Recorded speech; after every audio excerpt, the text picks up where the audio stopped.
débranché diw mu débranché ko mu jeex tax kenn dootu la seetaan. d'accord voilà. Donc ñu ñëw si beneen wàll bi mooy que ni. ñu wax waxu Pastef si jamono ji wala balaa. le parti Pastef Pastef. Alors est-ce que nekkul ne dafa umpale capacité de nuisance su yenn les médias dits traditionnels les médias classiques. duma la weddi. Et je me dis quelque part que c'est normal xam nga lu tax c'est normal. ni Pastef jëlee le pouvoir moo tax. parti ngi nii boo xam ne dañu ko créé en 2014 ba pratiquement 2019 dooleem demewuloon noonu. C'est vrai ou c'est faux? C'est vrai, oui. bi mu ñëwee à partir de 2019 Ousmane Sonko dem élection présidentielle su ma juumul jël 3e. Macky Sall moo jiitu Idrissa Seck topp ci moom mu topp ci te Idrissa Seck ak Macky Sall ay coalition yu mag a mag lañ yoroon. li mu lay won foofu mooy. Cette progression là Ousmane Sonko am Macky Sall ak nguuram ak tous les gens du système xam nañ ne bu continuer ba 2024 waa ji kenn du ko tee nekk président de la République du Sénégal xanaa yàlla. À partir de cet instant là ñu engagé un combat contre le Pastef ak son leader pour démanteler ko complètement. loolu mooy la vérité jërul ñu koy làq-làqal di ko wër. bi Pastef nekkee dans ce combat là Pastef mënul compter ci ay magistrats. mënul compter ci ay société civile ñi nga xam ne 1 2 3 ñu bind communiqué def tweet nangam ak nangam mais mënul compter ci ñoom mënul compter ci li nga xam ne chaque chapelle politique da ci war a am accès muy les médias li nga tuddee les médias classiques. Soo xoolee à l'époque la grande partie des médias sénégalais suñu tourné wul le dos au Pastef aussi may ñu leen benn cadeau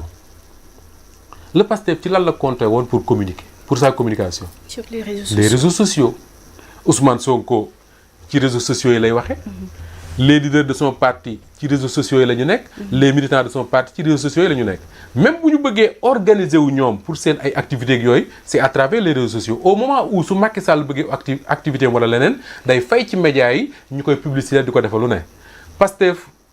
fay sax daana ko def ñu ne ko doo ko fi waxe maa ngi fàttaliku seen meeting de Mbacké bi ko Walfadjri couvrir direct ko fii bañ tëj ñu. booba dañ ñoo waroon a fay parce que public reportage la woon mais après topp nañ ci ñoom ay semaine pour ñu mën ñoo fay parce que yoruñu xaalis. donc ce parti là ci noonu la màggee ci noonu la jëlee pouvoir donc su jëlee pouvoir réflexe naturel am mooy man kat li ñu doon wax li la fal soo ko bàyyee follee ko comme li ma fal c'est pratiquement une communication bu ma doon réussir à travers les réseaux sociaux damay continuer di communiquer à travers les réseaux sociaux sauf que Safiatou foofu la difficulté bi nekk de mon point de vue li tax mooy réseaux sociaux yi pour un parti d'opposition c'est très bien pourquoi parce que quand tu as un parti d'opposition tu es plus dans la déconstruction c'est-à-dire que lu baaxul nga wax lu doxul nga wax suñu la waxee la loo xam ne amul nga weddi ko extra loolu réseaux sociaux yi kenn mënu leen ci mais soo ñëwee au pouvoir maintenant yow da nga nekkatoo dans la déconstruction mais da ngaa nekk dans la construction yaay defar ci defar boobu yow léegi da ngay jàkkaarloog ñoo xam ne ñoom ñoo nekk maintenant dans la déconstruction ñoom ñoo yàq yow defar googu ngay defar mais réseaux sociaux yi mën na la ci accompagner c'est vrai y a aucun souci à cela mais bul négliger mukk li nga xam ne moo lañ tuddee les médias classiques parce que dañu am capacité de nuisance. La preuve tous les jours laa la wax da ngay dégg nit ñi ñu naan de toute façon journalistes yi mën nañ wax lu leen neex télévision yi rajo yi mën nañ wax lu leen parce que kenn seetaanu leen kenn dégluwu leen et pourtant bu coow baree rek li ñu wax ci télé yi la gars yi yóbbu ko ci réseaux sociaux yi. ces médias dits traditionnels ñoom ñooy alimenter les réseaux sociaux. li xew vendredi doy na ci exemple. la ñuy wax ci télévision boo xam ne ci TNT bi lañ koy diffuser un média classique très très suivi fa lañ ko waxee le lendemain ba fa may waxee yow ne tey les réseaux sociaux ne parlent que de ça moo tax faut jamais négliger la capacité de nuisance de ces chaînes de télévision parce que média moo mel noonu média amul boo ciy xeeb maintenant yow yaay trouver la stratégie qui te permet su fekkee ne dañu bëgg a yàq nga comme noo ko contrer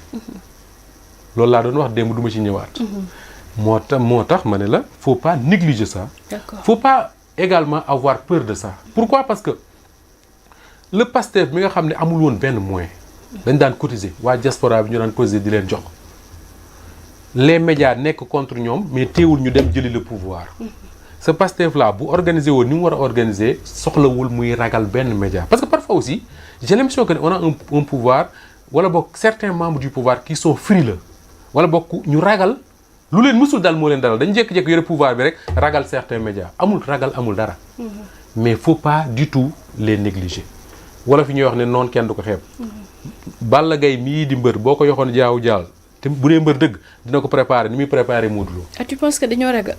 mais bien sûr parfois boo déggee seen yenn réaction yi wala sax soo déggee seen yenn wax yi tu sais très bien que ni y a une peur du ma ne c'est le pouvoir mais certains membres du pouvoir peur bi mooy lan ils disent par exemple oui mënuñoo bañ a dem ci média tel ak tel parce que bu ñu fa demul également lañ fay wax duñ ci mën dara. mooy la politique de la chaise vide. waaw la politique de la chaise vide n'est jamais une bonne chose. mais yow yaay xam comment s'organiser pour ne pas faire la politique de la chaise vide mais pour apporter une réponse à la hauteur de ce qui se dit sur chaque plateau parce que nag réew mi boo xoolee sur chaque plateau xam nga à peu près qu'est-ce qui va se dire. et qui va le dire. tu te prépares en conséquence. mais loolu li ko andi. un responsable de Pastef qui est dans la diaspora me l'a dit l'autre jour et je suis d'accord avec moom. mu ne ma moom dafa am impression que ni ñoom dañu jël pouvoir rek bàyyi le Pastef c'est-à-dire que le Pastef n'est plus ce parti bi nga xam ne dafa am une bonne organisation avec une communication qui était gérée par El Malick Ndiaye et qui le faisait très bien mais qui n'a plus le temps de le faire parce que c'est le président de l'Assemblée nationale du Sénégal. Il voyage beaucoup il a des séances à faire à l'Assemblée rek doy na liggéey mais tey si ce parti-là s'organise seen kuréel googu ñu tuddee Monde Cap mooy le mouvement des cadres nga xam ne sur beaucoup de questions il faisait beaucoup de réflexions beaucoup de prospectives di def ay propositions et tout mais ñooñu tey da ngay toog nga xool nga ne mais où ces gens-là où sont ces gens-là ni Pastef daan man j'en sais quelque chose parce que damay animer émission c'est li may wax ni boo woowee Issa Tine mu confirmer ko Pastef boo daan def émission nga war a inviter nit tu passes par El Malick Ndiaye wala tu passes par Babo Ba Amadou Babo Ba ñooñu ngay jaar ñooñu ñooy xool ñu xool ñu ne telle émission diw moo fa war a dem parce que profilam dafa répondre ci wax li ñu war a waxtaane ci nangam ak nangam mais léegi tu as l'impression que au niveau de la présidence les gens s'organisent au niveau de la primature les gens s'organisent au niveau du parti les gens s'organisent et ça pose problème non organise pour envoyer nit kuy envoyer fii envoyer fi affaire yooyu moo tax quand j'ai vu keroog ñoom Map Góor Ngom ñu def benn rencontre pour réorganiser la communication du pouvoir dama ne ça c'est très bien mais li gën a am solo pour man mooy réorganiser la communication de Pastef bi nga xam ne El Malick Ndiaye moo koy waa Big Goof ñu koy nuyu bu baax voilà Mame Góor Ngom l'appareil Pastef il faut ñu revoir d'accord su fekkee ne parce que parti au pouvoir da ngay toll foo xam ne tu peux plus compter sur la seule personne de Ousmane Sonko pour être sur tous les fronts c'est pas possible parce que yàlla moo ko may loolu Ousmane Sonko xaw ma nag ba xam ça va continuer wala mën na ko perdre j'en sais rien je fais pas de la météo mais lu coow lu bari su génnee wax ñu xam ne kilifa gi wax na d'accord mais il faut organiser pour tirer profit de ça et ne pas toujours compter sur lui